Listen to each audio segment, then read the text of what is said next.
We have multiple huge Toronto Maple Leafs updates to go over today ahead of the biggest game in the Core 4 era. We have some big updates that we're going to go over that have huge implications going forward. We also have some intriguing things surrounding the Florida Panthers that is going to have a huge impact on not only tonight's game, but the rest of the series as well. And this is huge for the Toronto Maple Leafs. So to break that down and discuss everything in between. So a ton to go over today. Before you into it, if you're a part of the percentage who aren't subscribed to the channel, we just hit 17,000 subscribers. Your guys' support has been unbelievable. So thank you for that. About 71% of you who are watching right now aren't subscribed. We're on the road to 18,000 subscribers now. So you want to help us towards that goal. This is you guys have been unbelievably supportive. So thank you guys for that. We will be live following tonight's game. So make sure to stay tuned for that and hit that subscribe button if you are new around here. Darius, ton to go over today.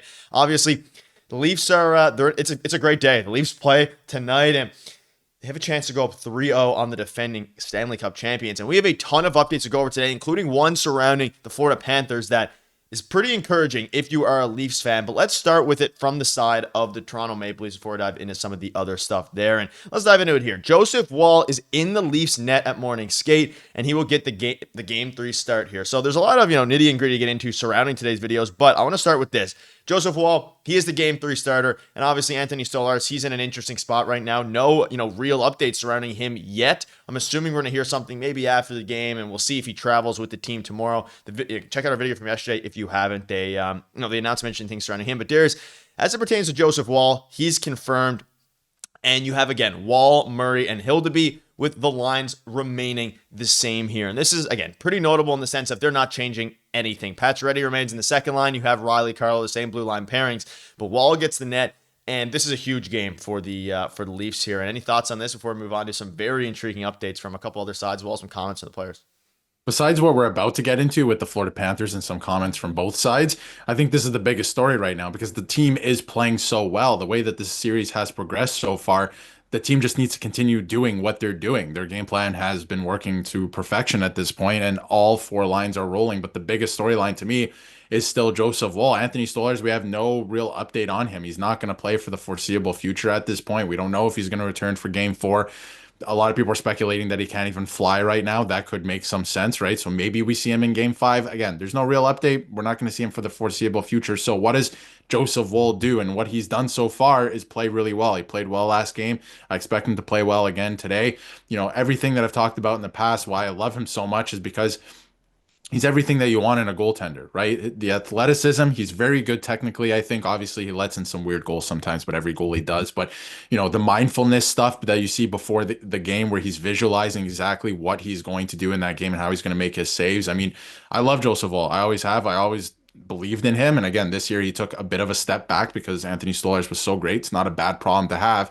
But again, it's his time to shine here, and he's going to carry this team. So I'm excited to see what he does again tonight. The game is going to be different tonight. It's in Florida. I expect some pushback from the Panthers, but there is something on the Panthers side that does, throw this series a little off, I think. So we're going to get to that in a second. But everything is looking good for the Toronto Maple Leafs. Yeah, and obviously the focus now is on Joseph Woll. Stolarz was the guy in the first series, most of the regular season, most of the high leverage games in the regular season. Of course, he was dealing with injuries there, but you need Joseph Woll to be good, and that's going to be the biggest storyline in enemy territory tonight in Florida. At the same time, though, if you're a Florida fan out there, I'm curious to see how the building responds. I'm sure they'll be electric, all these different things, but they're coming off of losing 2 in a row, and we'll dive back into the lineup in a minute here. But speaking of the lineup, and this is a very notable development, Coach Paul Maurice on the lineup. We've got some guys we have to look at with health. We'll make those decisions at game time. So we have some pretty big updates here, and as it pertains to the specifics of the players, we're still waiting on that.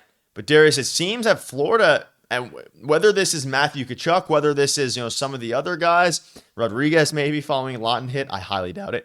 It seems that the Panthers there's a chance that they're going to be missing some of their guys, but at the very least, the fact that they're saying this means they're dealing with some sort of fairly severe injury here, because otherwise you'd want to keep that private, all these different things.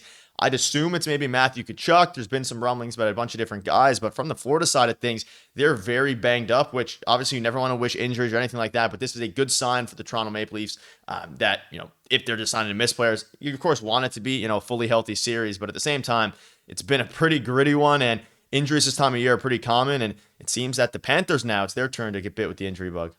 Yeah, you never want to wish injury upon anybody or a team, but injuries do happen. This is the Stanley Cup playoffs. And with that happening, we don't know if it's an injury. They're keeping everything pretty tight, right? We don't know the specifics, anything. It could be the flu, could be anything at this point, right? In terms of health. But the Leafs have to take full advantage of this. Injuries happen, right? Continue to play your game and grind them down and continue to skate well in forecheck.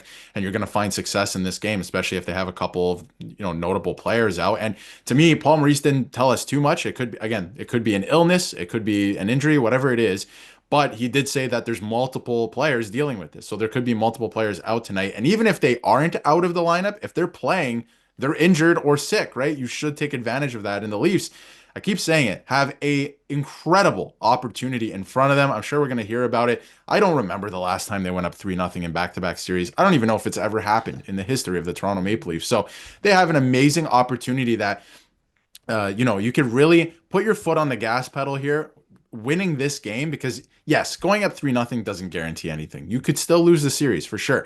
But forcing Florida to win 4 games in a row with the way that the Toronto Maple Leafs are playing is going to be really hard for the Florida Panthers. So you have a great opportunity in front of you here. Take advantage of stuff like this. And again, it could be a bit of gamesmanship. Maybe they're all fine, right? We don't know. But for him to come out and say this, multiple players are dealing with something. And even if they're in the lineup, even if those players do play, they're not 100%. Yeah. There's probably a good chance they still have their normal lineup as is, but I don't think it's probably not gamesmanship. It's probably somewhere in between, because at the end of the day, they're probably dealing with stuff that they'll fight through, but we'll know closer to game time. And of course, we'll be covering that in the stream. He also spoke out on some of the, other lineup changes that they're making. This obviously matters a lot because, the Panthers right now are the number one, they're coming into the league, the season and the series. They were the favorite team here. Florida Panthers coach Paul Maurice said he swapped, of course, a couple guys during the second line, especially during the third period of game 2, because he wanted to make sure Evan Rodriguez was okay. Would expect Erod to rejoin Bennett and Kachuk.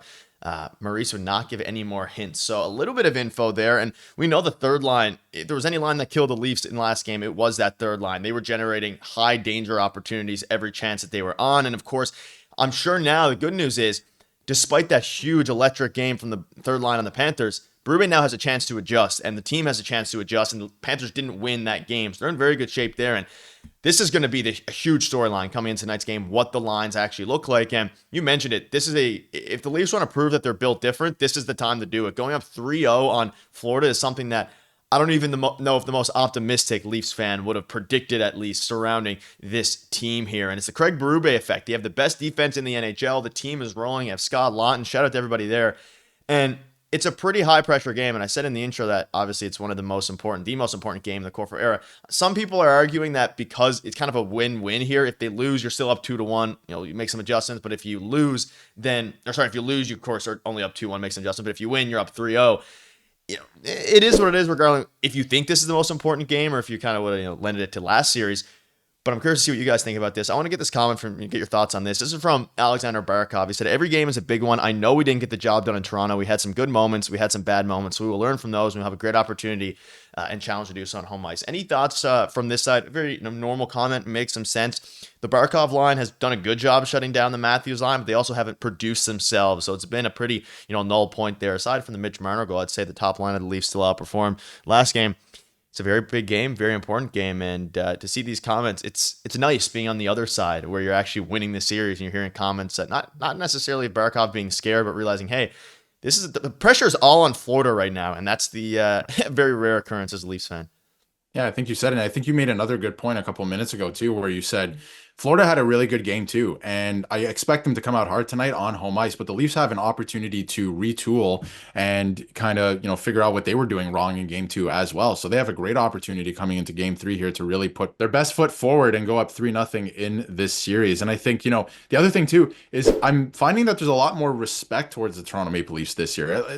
The past iterations of this team maybe didn't deserve it, but this year's team does deserve it. They're playing fantastic. So I sense that in a lot of the comments from the Florida Panthers, and obviously Brad Marchand, what he said after game 2 as well. We also have an interesting quote from, Matthew Nyes, who's been playing fantastic, and Craig Berube on Matthew Nyes. And I think, again, I keep saying it, the Leafs have a fantastic opportunity in front of them. If they go up 3-0, I mean, the percentage of teams that win series up 3-0 are almost 100 at this point. There are some instances throughout the year that, or through the years that, that hasn't happened, but it's a great opportunity for them. Yeah, and also keep in mind, I think Jim gave us the stat in the stream last time. Shout out to him. 79%, might be higher. Someone said 86. 79% of teams who would go up 2-0 win the series, which makes a ton of sense, especially now. That could be swayed a little bit by, if you're like the Edmonton Oilers and you sweep home, you win the first 2 games on the road. That might be a bit easier than, of course, on home ice. But regardless of that, the Brew effect, the Leafs are rolling. They have a 2-0 series lead in the second round of the playoffs, the first time since 1987. And if you're watching right now, let us know down below if you were alive and watching that series and if there's any similarities between the two teams there. And it's going to be very interesting. And hopefully the Leafs take care of business and hopefully Pacioretty keeps the ball rolling. Ladies and gentlemen, going to be a very exciting game. And this is the biggest one in a while. And hopefully the Leafs can prove that they're built different. We'll talk to you guys later. See you guys later.